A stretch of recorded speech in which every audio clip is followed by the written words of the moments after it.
Hello everyone, welcome to our Mr. and Mrs. Carver vlog, and that is our last trip in Vermont. এটা হচ্ছে ভার্মন্টের part 1 because হচ্ছে আমরা ওখানে 2 দিনের জন্য স্টে করি আর আমরা অলরেডি এয়ারবিএনবি বুক করে রেখেছিলাম। তো যাওয়ার পথে আমরা একটা গ্রোসারিতে থামি বিকজ আমাদের 2 দিনের জন্য যা যা লাগবে লাইক ব্রেকফাস্ট লাঞ্চ ডিনারের জন্য মোটামুটি স্ন্যাক্স জাতীয় যত খাবার আছে আমরা ওখান থেকে পারচেস করি। তো ওইখান থেকে আমরা হচ্ছে banana bread then strawberry chips water everything purchase করি। তো অলমোস্ট আমাদের সব কিছু কেনাকাটা ডান। আপনারা দেখতে পাচ্ছেন সজল পেমেন্ট করতেছে। তো সব কিছু কেনাকাটার পরে এখানে আমাদের টোটাল বিল আসছে $41.67। তারপর গ্রোসারি সব কিছু কাজ শেষ করে আমরা ওখান থেকে বের হয়ে আসি। আর মোটামুটি গ্রোসারিটা কিন্তু অনেক বড় ছিল আর এটা ছিল ব্রঞ্জে। তো সব কিছু কেনাকাটা শেষ করে আমরা ওখান থেকে আবার রওনা দিলাম। আর বরাবরের মতো আপনারা সবসময় জানেন, যারা আমার ব্লগ সবসময় দেখেন বা দেখেছেন তারা জানেন আমার সবগুলো ব্লগে আমি ভিউ ক্যাপচার করে থাকি বিকজ আমার ভালো লাগে আপনাদের সাথে শেয়ার করতে। কারণ এখানে এনভায়রনমেন্ট এভরিথিং সব কিছু এতটাই সুন্দর, এতটাই নিট অ্যান্ড ক্লিন যে যত দেখি ততই ভালো লাগে। আর ওই টাইমটা ছিল এত সুন্দর একটা সময় যে পাতাগুলো কিছু ছিল সবুজ, কিছু ছিল হলুদ, কিছু ছিল কমলা। সো এত সুন্দর লাগতেছিল, এত ভালো লাগতেছিল যা বলার বাহিরে। আর এদিকে ভিউয়ার মাঝখানে একটু নিজেকেও ভিডিও করলাম, তখন আমার হেয়ারটা এত সুন্দর লাগতেছিল। Wow, I love my hair, মাশাল্লাহ। আর হ্যাঁ, ওখানে পৌঁছাতে আমাদের সময় লেগেছিল অলমোস্ট 4 ঘন্টা।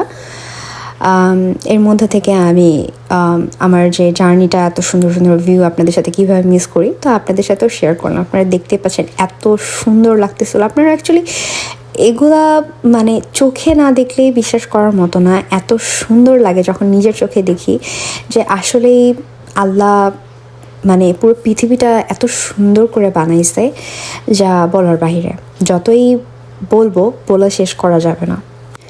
দেখেন কি সুন্দর রাস্তা, কত সুন্দর লাগতেছে আকাশটা, আশেপাশে সামনে মানে আমি পুরো পাহাড়টা দেখতে পারতেছিলাম দূরের থেকে। তো সুন্দর লাগতেছিল সব কিছু চারিপাশে যে মানে এখানে যদি দাঁড়িয়েও থাকি কোনো একটা জায়গায় মানে মন ভরে যাবে এরকম, এত সুন্দর লাগতেছিল। সো আমরা এই ভিউ এনজয় করতে করতে চলে আসলাম আমাদের এয়ারবিএনবিতে। সো আমরা হচ্ছে সবার আগে আসি, আমাদের সাথে ছিল আরও 3 কাপল, ওরা অন দ্য ওয়ে। সো আমি যখন এয়ারবিএনবিটা সামনাসামনি দেখি ইট ওয়াজ সো বিউটিফুল। অনেকে দেখে হয়তো বলতে পারেন যে কেমন পুরানো লাগতেছে, বাট ট্রাস্ট মি এত সুন্দর ছিল সব কিছু। আর আমি যখন এটা অনলাইনে বুক করি আমার দেখেও মনে হচ্ছিল কেমন একটা হরর ভাইব দিচ্ছে, বাট নো, আমি যখন এটা মানে রিয়ালিটিতে যখন সামনাসামনি দেখি আমার এত ভালো লেগেছে। কারণ সব কিছু এত নিট অ্যান্ড ক্লিন, এত গুছানো ছিল। আর ফার্নিচার ল্যাম্প এভরিথিং লাইক একটু পুরানো পুরানো ছিল, যার জন্য একটা অ্যাস্থেটিক ভাইব দিচ্ছিল। আর এটা হচ্ছে লিভিং রুম। লিভিং রুমটা অনেক সুন্দর ছিল। এখানে ছিল টিভি, ছিল একটা, অনেক বই খাতা ছিল। এখানে আপনারা দেখতে পাচ্ছেন এটা হচ্ছে একটা ব্যালকনি। এখানে হচ্ছে অনেক সুন্দর একটা সোফা রাখা ছিল, অনেক বড়। আমরা এখানে রাতে বসে আড্ডা দিয়েছিলাম।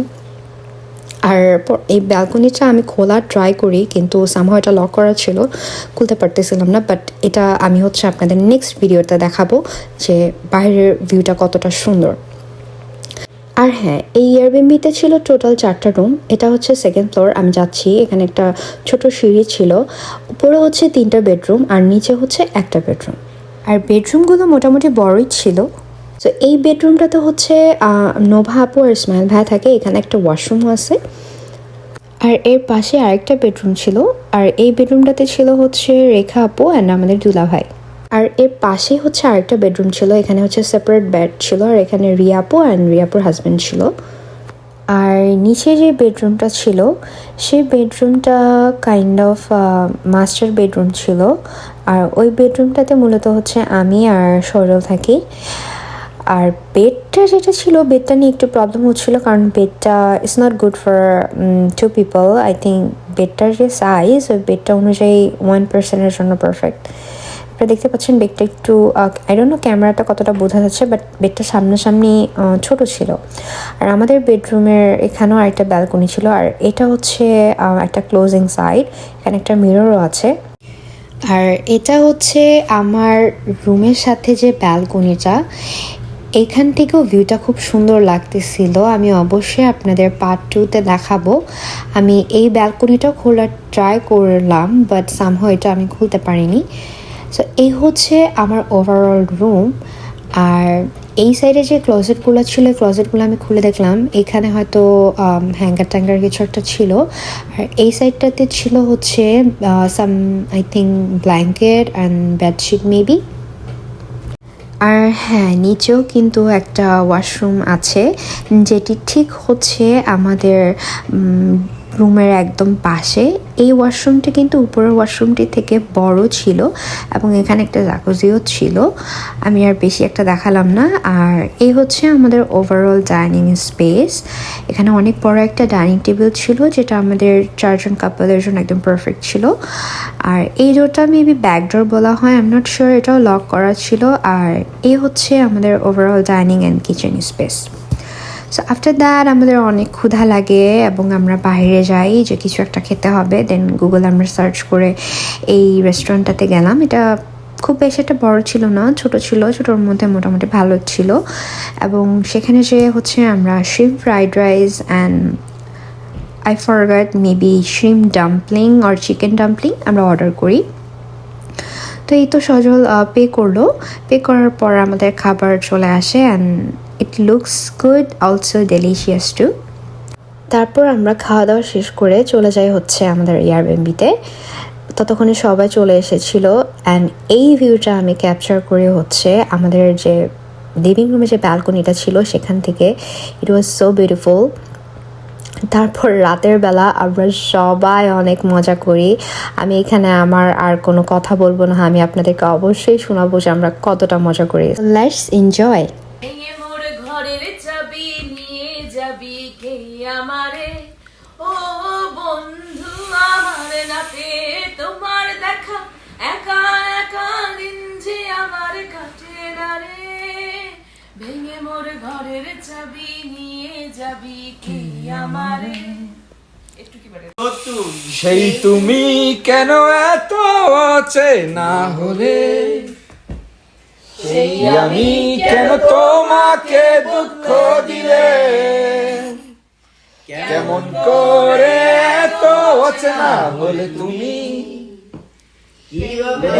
এত বদলে গেছি এই আমি, ও বুকেরই সব কষ্ট দুহাতে সরিয়ে চলো বদলে যাই। তুমি কেন বোঝো না তোমাকে ছাড়া আমার সবটুকু ভালোবাসা তোমায় ঘিরে, আমার অপরাধ ছিল যতটুকু তোমার কাছে, তুমি ক্ষমা করে দিও আমার। মুরব্বি মুরব্বি, তুমি মিশ্রিত লগ্ন মাধুরীর জলে ভেজা কবিতায় আছো সরোয়ারদি শেরে বাংলা ভাষা নির্শেষ ইচ্ছায়, তুমি বঙ্গবন্ধু রক্তে আগুন জ্বলা জ্বালাময়ী সে ভাষণ, তুমি ধানের শীষে মিশে থাকা শহীদ জিয়ার স্বপন, তুমি ছেলে হারামা জাহানারা ইমামের ৭১-এর দিনগুলি, তুমি জসিমউদ্দিনের নকশি কাতার মাঠ মুঠো মুঠো সোনার ধুলি, তুমি ৩০ কিংবা তার অধিক লাখো শহীদের প্রাণ। সো এই তো আপনারা দেখতেই পারলেন আমরা কতটা মজা করছি।